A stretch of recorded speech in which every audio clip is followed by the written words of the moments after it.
The key to getting really strong is to not lift heavy all the time. Hey everybody, it's Jason Blaha here. Thought I would chat with you guys and gals a little bit about this today, but a quick reminder, if you guys will please click like down below, be greatly appreciated.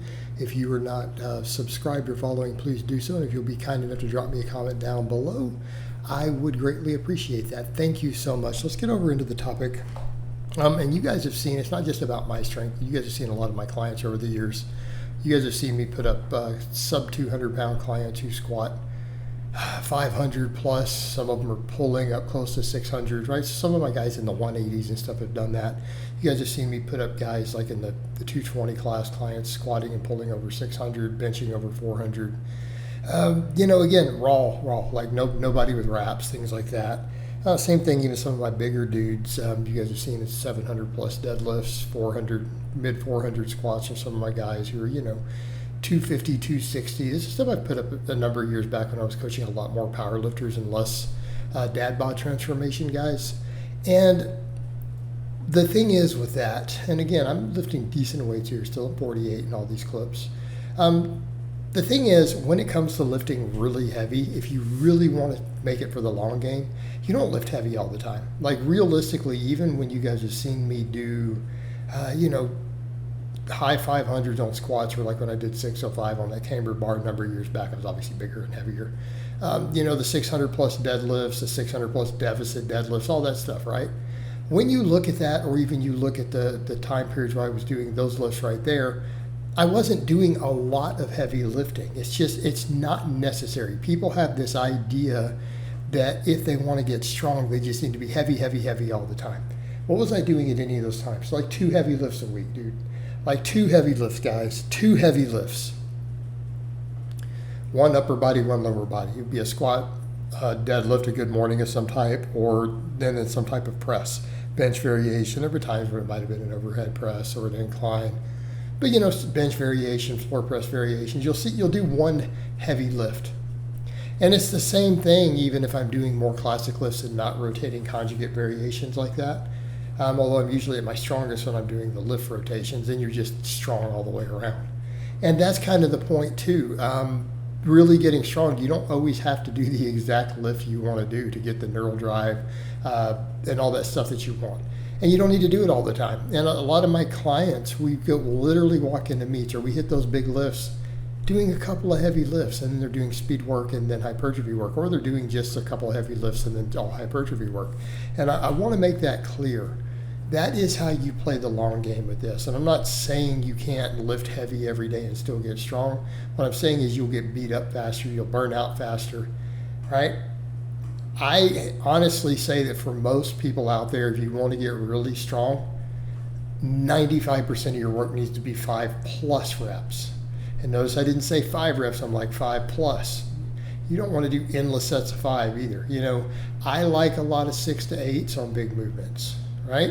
I like a lot of 6 to 8s or 5 to 8s on squats, pull-ups, barbell rows, deadlift variations, right? All these things, good mornings. A lot of your big compounds, really doing a lot of 5 to 8 rep work just to get bigger, because you get enough volume with moderate. It's not heavyweight, it's moderately heavyweight. Moderately heavy. Obviously, if you're doing speed work, that can then be lower rep, but that's very, very light. Speed work's like 50% of your maxes. Or then you're doing higher rep stuff, so some of the stuff you'll see me doing some 8 to 10, 8 to 12, sometimes more. And the idea with a lot of that, you just come in and hypertrophy things, especially isolation work. Okay, get bigger. And it doesn't beat you up. And I think guys don't grasp this. They have this idea, well, how come these bodybuilders over here are big and they're not strong, but they are strong. Anytime they go train for strength, they're suddenly strong. And people also forget looking bigger doesn't mean bigger. A lot of times they have tons of side enhancement, and the show muscles are oftentimes very short with certain proportions. And then you go stand them next to the power lifter who is squatting and deadlifting 700 and 800, and they're not bigger than him. They're leaner, but they're smaller and lighter still. So again, what does that tell you? They're not necessarily bigger. And what happens if that same power lifter you just saw dieted down and does all the oil and stuff in his biceps that they're putting in there and everything? he's going to look just as big, especially next to them, if not bigger. So again, and they are strong though. So you take any bodybuilder who's a lean 230, lean 240, and you have him just trained for the big lifts for a little bit, really heavy, he'll be monstrously strong. And then how many of them did you see that really are? Franco Columbo, Arnold was strong, right? Ronnie Coleman, come on. Because he did lift some heavy weights periodically. Sometimes it was only once a week, sometimes only a couple times a month they would go really heavy, but they did go heavy. And that is really the key, right? The key is to build muscle. The key is to build muscle. Hypertrophy work, moderately heavy weight for a lot of reps. Work different muscles, work different angles. Don't just keep coming in and just benching heavy over and over and over. Okay? If you're just coming in benching heavy over and over, you're just going to beat your joints up. No, bench heavy maybe once a week at most. And if you're going to go heavy, then go really heavy. There's no point playing around with too many 3x3s all the time and stuff like that. I understand a lot of guys do it. It is going to beat you up.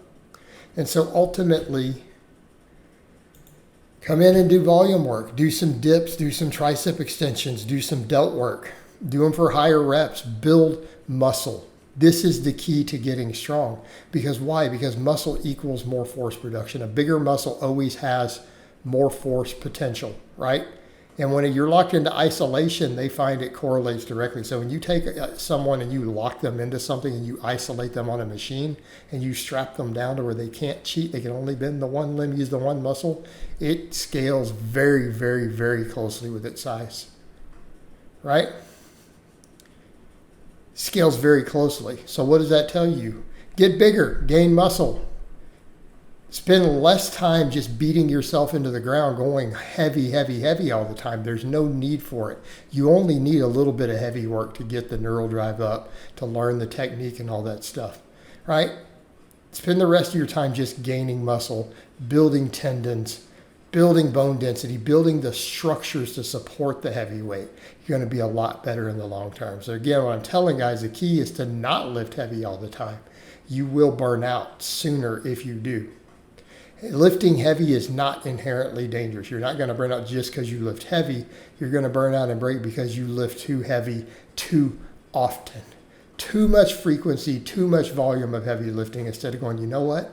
Maybe I should do a bunch of 6s, 7s, 8s, maybe some 10s and 12s on some isolation, build everything up, and only do enough heavy work to get the job done, to really get you stronger. Then that will feed into the other also. All right, guys, but that's really all I have to say on that today. I hope it's been informative. I'll talk to you guys and gals next time.